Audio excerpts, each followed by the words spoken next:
and the clock has started. Yes, sir. Reading it loud and clear. Roger, roll, Discovery. Discovery, roger, there, Brahma. Well, thank you, Andrew, and welcome to the March 13, 2019 edition of Space News. This is Peter Aylward, and we've got the full team here for you this evening. We've got Tina Stagg, Michael Abdul, and Angela DeGrazia with me. They're all from the Space Association. And we'll once again start this week with some local news. Well, local in New Zealand anyway.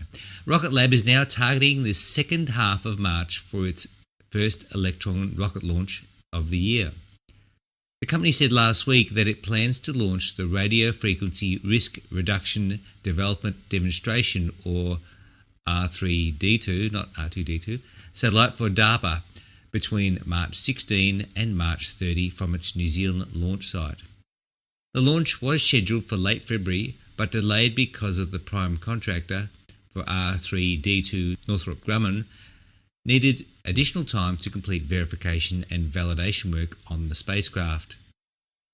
Rocket Lab plans to carry out 12 launches in 2019, including at least one from a new launch site under construction in Virginia.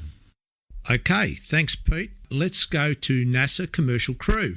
Again, in big news this week, SpaceX's Crew Dragon departed from the International Space Station early on March the 8th, splashing down to mark the end of a successful test flight for the Commercial Crew program. The Crew Dragon spacecraft, flying a mission designated Demo 1, undocked from the station's Harmony module on March the 8th at about 2:30 in the morning Florida time. It quickly moved away from the station in preparation for its return to Earth. Following jettison of the rear trunk, the spacecraft fired its thrusters for a 15-minute re-entry burn. That re-entry went as planned, with the spacecraft first deploying 2 drogue parachutes, followed by its 4 main ones. It splashed down on target in the Atlantic Ocean at about 8:45 in the morning Florida time, within sight of the SpaceX's recovery ships. The spacecraft was launched from the Kennedy Space Center in Florida a week earlier on March the 2nd, docking with the station 27 hours later after a problem-free approach. The station's crew spent several days monitoring the spacecraft while docked to the station before closing hatches between the station and the spacecraft on March the 7th. NASA's current schedule calls for an in-flight abort test of Crew Dragon using the same capsule as flown on Demo 1 for June later this year. That will be followed as soon as July as Demo 2, carrying NASA astronaut Bob Behnken and Doug Hurley. Even before the launch, though, NASA officials cautioned that there was still some work to do on Crew Dragon before it would be ready to carry astronauts. The July date is likely to be delayed as a consequence. They still hoped that a crew test flight could take place before the end of the year, but did not commit to a specific schedule. There's a lot of forward work to complete on both Crew Dragon and Boeing CST-100 Starliner vehicles, said Sandy Magnus, a former astronaut who serves on the Aerospace Safety Advisory Panel during a March 7 meeting of the panel at the Kennedy Space Center. We're not quite ready to put humans on either vehicle yet. She added that she and the rest of the panel were pleased that NASA was taking steps such as buying 2 additional Soyuz seats from Roscosmos to alleviate any perceived schedule pressure on the Commercial Crew program. We think both providers and NASA are doing the right thing in a very deliberate fashion to get to the point where we can say, yay, let's launch some people, which we are all eagerly awaiting, she said. Okay, Tina. Thanks, Angelo, and good evening, space fans. In further NASA news, the SLS Orion program, a NASA official said last week the agency is reassessing the 2020 date for the first possible launch of the Space Launch System, suggesting further delays are possible. Marshall Space Flight Centre Director Jody Singer said 2020 remains the official launch readiness date for Exploration Mission 1, but NASA is looking at whether that date still works to make sure they are ready to go fly safely. A report last October by NASA's Office of Inspector General concluded NASA was unlikely to launch EM1 by the middle of 2020 because of issues with the core stage of the rocket. Singer said NASA had been overcoming challenges with the rocket, but that most of the vehicle, other than the core stage, was largely complete. In planetary and space science missions news, NASA is removing one of the instruments previously selected for the Europa Clipper mission, but will try to find a replacement. The agency said last week it will cancel development of the interior characterisation of Europa using magnetometry, or IceMag instrument, one of 9 selected in 2015 for the mission to the icy moon of Jupiter. IceMag would have measured magnetic fields around Europa to refine knowledge of the moon's subsurface ocean of liquid water. NASA said the estimated cost of IceMag had tripled since it was proposed, with the threat of future cost growth. NASA will instead pursue adding a simpler, less complex magnometer to the spacecraft. Meanwhile, efforts by an instrument on the Mars InSight lander to burrow into the Martian surface are on hold to study a possible obstacle.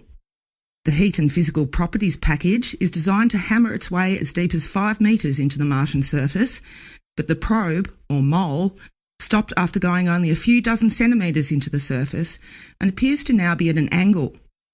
The instrument team thinks a rock may be blocking its path and has halted plans to try to hammer deeper into the surface as they study the issue. Scientists had hoped that, given the lack of rocks on the surface of the landing site, there would also be few rocks below it. The instrument team expects it will take about 2 weeks before they decide what to do next. To Michael. Thanks, Tina. In US Air Force and other military news, the US Air Force formally changed the name of its Major Launch Services Program recently. The Evolved Expendable Launch Vehicle Program, or EELV, is now known as National Security Space Launch, a name change required by Congress in its 2019 Defence Authorization Bill. The change is intended to reflect the fact that the program now includes vehicles like SpaceX's Falcon 9 that reuse stages, a development not anticipated when the EELV program started in the 1990s. The Air Force Space and Missile Systems Centre issued a draft request for proposals for the next phase of that program last month, planning to select 2 companies to provide up to 25 launches over a 5-year period. That procurement takes a best value approach to awarding launches, with technical performance emphasised over other criteria including price.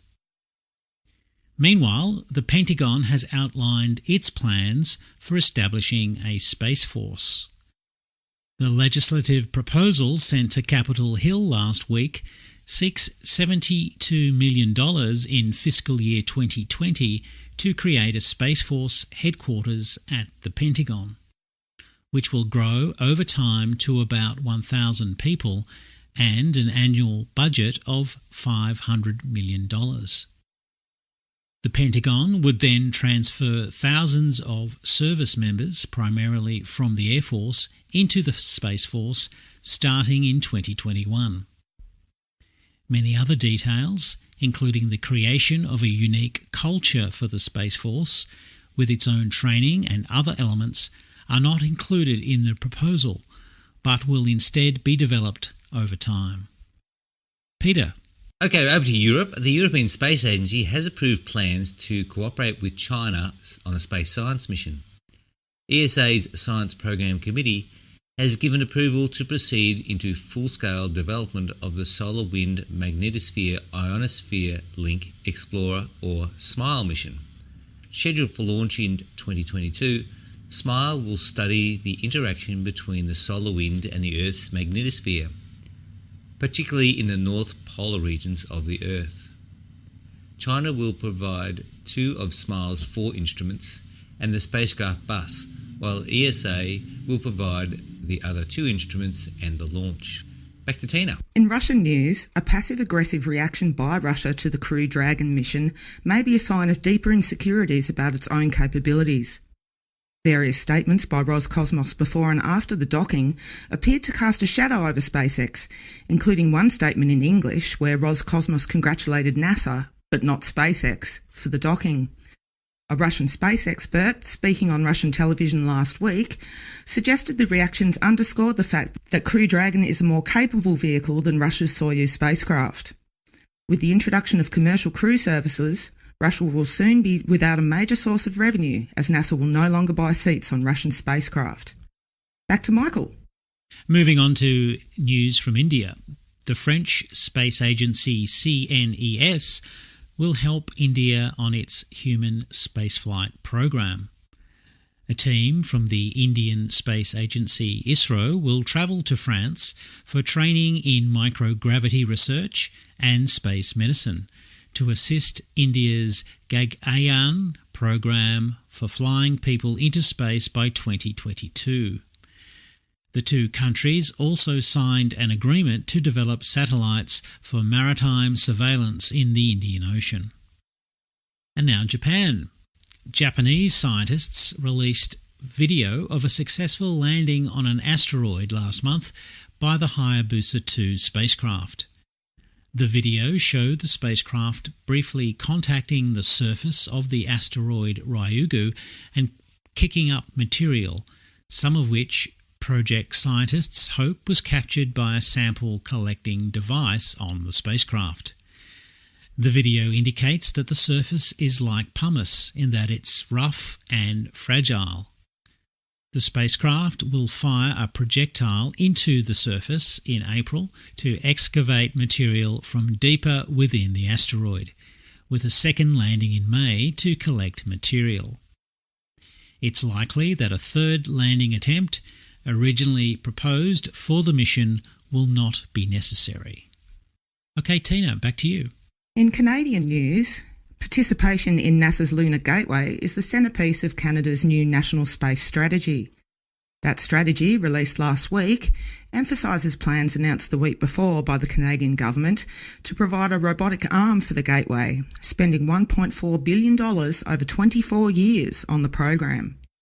The strategy emphasised several other areas for the Canadian space program, including artificial intelligence, deep space robotic systems, and Earth observation capabilities. The strategy also calls for a review of Canadian space regulations to identify areas of reform. Angelo. Okay, staying in North America, we talk SpaceX. A SpaceX Raptor engine suffered expected damage during testing in Texas recently. The first flight version of the large methane liquid oxygen engine was damaged during a recent test when it was operated at maximum chamber pressures, an outcome that SpaceX's CEO Elon Musk said was expected given those test conditions. Upcoming tests will be on a second flight version of the Raptor, Musk said. It's not certain if that will affect plans to begin flight tests of a Hopper model of the company's Starship vehicle at its launch site near Brownsville, Texas. And in other news tonight, the Pentagon is continuing to investigate Elon Musk's security clearance after he smoked marijuana on a podcast last September. An unnamed government official said last week that Musk has refiled a security form required to maintain a secret clearance. The Pentagon said last autumn that it would review his clearance after Musk took a single puff of a joint on the podcast, where he also said he wasn't a regular smoker of the drug, which is legal in California but still illegal at the federal level. The ongoing review has not had an impact on SpaceX, since Gwynne Shotwell, the company president, handles day-to-day operations. The situation is hazy, Michael. Indeed. Yes. Back to you, Peter. All right, well, finally this week, if you're trying to buy a copy of the super high-tech zero-G indicator flown on the Crew Dragon vehicle, be prepared to wait. Sales skyrocketed for the Planetary Pal Earth plush toy sold by Celestial Buddies after SpaceX CEO Elon Musk tweeted a photo of it inside the spacecraft before launch.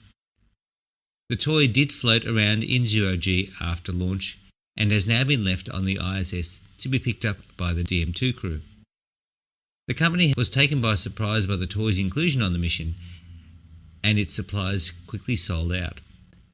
The company says it's informed those who place the orders that they can wait until the toy is back in stock in late April or have their order upgraded to its new Our Precious Planet, which it describes as a larger, more detailed version of the Earth that also serves as a gentle introduction to global warming and climate change. That's it for us this week, and thank you everybody. It's back to you, Andrew.